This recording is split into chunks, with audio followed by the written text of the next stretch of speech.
Hi, it's Carol Salter here, reading chapter 31 of her novel Witch on the Warpath. Last time we left a big storm over Thanet, and Hearty and Onk had just reunited in a public toilet of all places. Let's see what happens next. Chapter 31, Found. Whilst Onk and Hearty reunited with smiles, grunts and a general scuffling of feet and wings, the storm outside worked itself up into a right old frenzy. With a gargantuan drop in atmospheric pressure, it released its cumbersome load on the unsuspecting population of Thanet. A peculiar plink, plink, plink sound echoed over the top of their heads. Something, or rather several somethings, was striking the roof of the building at irregular intervals. The small plinks were interspersed in between with louder, heavier plunks. The individuals, unable to look out of the dirt-encrusted windows, surmised it had started to hail. Half their assumption was correct. It was hailing, just not the frozen water type of hail. All manner of sea creatures fell from the clouds onto the small island below. Tiny pink shrimps and local red crabs, visiting grey sharks, and even ugly North Atlantic cod dropped from the sky. Dab, plaice, herring and dogfish followed, peppering the millions of shrimp like some gigantic fishy decoupage. The noise grew and grew until the downpour was a continuous, steady roar.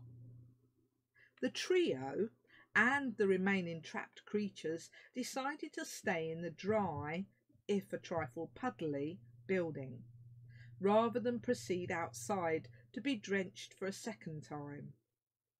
A short time later, the thunderous thumping sound slowed back to its original plink, plink, till, like all short-lived outbursts, it stopped, to be replaced by other, more natural sounds.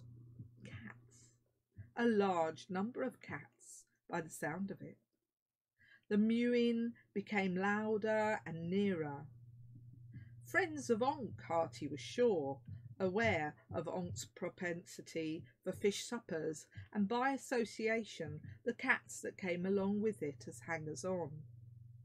He couldn't figure out why they weren't deterred by Onk's growing collection of cat collars.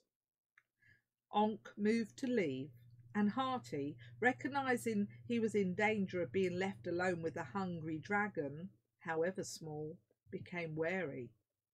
He was certain the dragon was sizing him up as a tasty morsel. He eyed Dog back from a safe distance and, reaching his decision, escaped through the remains of the discarded door which Onk had ripped off its corroded hinges like he was snapping a garlic poppadom. Outside, the three companions stopped in their tracks. Onk took a deep breath. So deep the air vibrated. Hearty sighed, and Dog, after an initial moment of inaction, gambolled about like a frisky young lamb with a carnivorous bent. In front of them, 4 yards in every direction, the grass and the pavement was littered with thousands upon thousands of sea creatures. Amongst them, dozens of lucky cats were chowing down on a free heaven-sent sushi menu. Every type of fish and crustacean from the English Channel either flapped, crawled, or stared in fear, exhaustion, or both. The occasional crab scuttled sideways in search of the sea and safety, an unerring inborn instinct on the sea's correct direction. Something to do with crustaceans being tidal creatures, perhaps. The true fish forms had less luck. Unable to move, they flopped and flipped helplessly, attracting more unwanted feline attention. It wasn't long before the concrete promenade became one long smorgasbord for trolls, humans, gulls and cats. One cat in particular looked decidedly familiar to Hearty, a large grey Tom whose outline kept shifting like he was here but then he wasn't, fed on a massive cod. A cat called Tenamundi. Tenamundi glanced over at Hearty, his mouth stuffed full, and grinned. Several fishtails stuck out between his large fangs. Hearty swallowed and waved back, glad he was airborne. He respected those teeth and the claws, despite the cat saying they were friends now. Tenamundi didn't see Onk, who was head first, along with Dog, into his marine lunch on the other side of the toilet block. Hearty floated back to Onk, looking round at the other species called to this impromptu feast. He noticed the fairy folk were represented in the form of a tiny, gregarious gnome who was taking full advantage of the situation to pick the pockets of otherwise engaged, greedy humans, staggering home under half a ton of fish. These were 2-inch high picket gnomes, who lived literally to pick pockets. The gnomes weren't interested in expensive items. They were excited by unusual finds left in people's pockets. They relished their treasures like humans winning the Euro Millions. They weren't averse to picking fairy folks' pockets as well, if times were hard and one became available. This is why fairy clothes rarely sported pockets. The picket gnomes flew with their spoils back to their nest, where all finds were shared. Woe betide the rogue picket gnome who refused to share his booty. To teach him a lesson, the nest mother might evict them for a few hours or days. In persistent cases, it could be for weeks or even life, whichever came sooner. Without the camaraderie and protection of its kin, a solitary picket gnome was vulnerable and easy prey for hunters. Dog careered about the place, followed by Onk, gorging on the feast, for they were both ravenous. The air was filled with noisy eating and loud contented purring. Hearty looked on in disbelief while the other two ate their fill. He scouted the area for several hundred yards in every direction to judge how far this phenomenon stretched. There were sea creatures in abundance. Watching a small team of gnomes work in the human crowd, their hands full of tiny treasure, Hearty alighted on a nearby elm tree festooned with lobsters to consider the situation. "What on earth is going on here?" he mused. Though overjoyed at finding Onk safe and sane, Hearty wasn't sure what they should do next. Should they return to Shine, go back to London, or head over to Canterbury, move into a safer region away from these weird events? Was the person chasing them responsible for this smorgasbord, he wondered, and were they still pursuing them? Hearty needed time and space to think. The sea life had fallen for a relatively short time, perhaps 10 minutes or less. Even so, they appeared to cover the island from Birchington to Cliff's End and everywhere in between, including the West Wood further inland. The highest concentration per square yard was Ramsgate, and more specifically the West Cliff, with other areas receiving the odd cod or dismal dab. The immense castle in the remains of Westwood groaned and stirred. Its foundations rumbled, and the great stones from which it was created moved, causing dust to spiral on air plumes as the whole edifice shifted. The building was irritated. A movement lifted it to a state of semi-consciousness. A single coherent thought came into existence.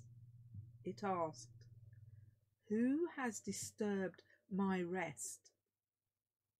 The thought didn't provoke enough response to suggest an answer and raise the castle out of its long enforced slumber. So it settled back into a light doze, its humongous shifting causing the branches of a nearby oak tree to bend and sway. It was reminiscent of a giant turning over in bed, trying to find that elusive comfy spot again. A paradise lost. On the other side of Canterbury, barely 17 miles away, in a hollow by Hall Place, Gru was at her wits' end with Gristle. She tried not to show it, but she couldn't understand why Gristle struggled to grasp the simple basic facts about the process of farsight. She hadn't brought a single focus item for Gru to concentrate on, and now, bold as a brass bedstead, she stood there, expecting Gru to locate her stupid lost troll, and she wouldn't say why. Gristle was the absolute limit. Gru had a very good mind to tell her to go to hell and see how she liked that. Despite her disgruntled feelings, Gru wasn't silly. She knew from past experiences at coven meetings where the owner of those voiced thoughts would end up. She did, however, have one final trick up her ever so grubby sleeve. Unknown to many, in addition to far-seeing with objects or foci, Gru could also shadow watch. It wasn't as fast or as accurate as far-seeing, but it could be useful on occasion, like now. She had discovered this ability by accident one evening a few years back while grasping a startled starling round the neck. It was a skill that could be learnt by most witches, but had fallen into disuse because it wasn't as specific or glamorous as far-seeing. Birds were Gru's favourite and the far easiest to snare due to their relatively simple pea-brains. All she needed to do was concentrate on an individual within range of her hovel, then flit from one victim to the other until she sensed a direction or sighting of Gristle's blasted troll. These individuals were victims in every sense of the word. Sadly, they could only be utilised once, for they expired when Gru chose the next unfortunate individual. It was something to do with exceeding their life force potential, but Gru wasn't interested in avian psychic dynamics. She was an important witch, and they were just birds. "Eureka! I found them!" Gru erupted, her excitement making her forget her annoyance with Gristle for the moment. "Them?" interrupted Gristle, unable to hold back her growing anger. "There's a them?" So that invisible fool was telling the truth. Who'd be stupid enough to join with that dratted troll, and how in Hades' teeth dare they? "It'll be worse for them. If I can deal with a troll, anyone else will be chicken feed," she muttered. "Shh, shh! I'll lose them if you keep interrupting," Gru hissed, waving her hand about in front of Gristle's face. In normal circumstances, shushing Gristle would have been a very unwise move, a way of promoting a swift transit into the animal kingdom, and waving one's hand at her tantamount to suicide. Luckily, Gristle was so intent on her quarry, she chose not to hear Gru's unwise utterance, nor apparently her earlier sarcastic comment. Gru spent the next few seconds sweating over that slip-up. "Well, where are they?" Gristle persisted, attempting to speed the process up by bellowing in Gru's ear. Gru broke contact with her informant, and uttering a dramatic sigh, slumped back into her saggy, mould-mottled armchair. She looked exhausted, but despite this, the uncaring Gristle pressed her for more information. I saw, mumbled Gru with her eyes closed, dragging out the moment as long as she could. Saw what? Mumbled Gristle, staring with hate-filled eyes at the balmy old woman. Gru took another deep breath, exhaling loud with deliberate slowness. She crept to the very edge of her motley chair and opened her eyes, and in a secretive whisper began to relate what had occurred. As you know, she began, I first used my shadow watch to hijack the young rook circling overhead. Using creatures is not as accurate as having a focus, she lectured, reminding Gristle of her inadequacies. But I managed nevertheless. She looked up at Gristle as she said this to emphasise what an amazing effort she'd made on Gristle's behalf. If Gru was expecting praise, she was gazing at the wrong witch. Yes, get on with it, woman, shouted Gristle, her impatience showing through gritted teeth. Well, he knew nothing of your troll, so I moved on from him to an aged wood pigeon heading down south of Canterbury. As I'm sure I've told you, bigger birds are much better for shadow watching. Their minds are more stable, and some are able to string more than 2 thoughts together. Smaller birds do twitter so, and their minds jump about from thought to thought like a butterfly. Believe me, it's quite a headache. She paused, rubbing her fingers across her forehead in dramatic fashion. Okay, I get it. Small birds are pain, large birds bigger. Now, tell me what your pigeon heard. Gristle's voice whined, highlighting the fact she was becoming agitated. Gru didn't catch on. She rambled. Yes, exactly. Larger birds hold on their thoughts longer, plus they travel further and see more. Owls are by far the best, but since we're in daylight hours, it's hard to find one awake. Although owls are the greatest for shadow watching, because they get up at dusk, there's not much to see, Gru continued, moving into her lecturing pose.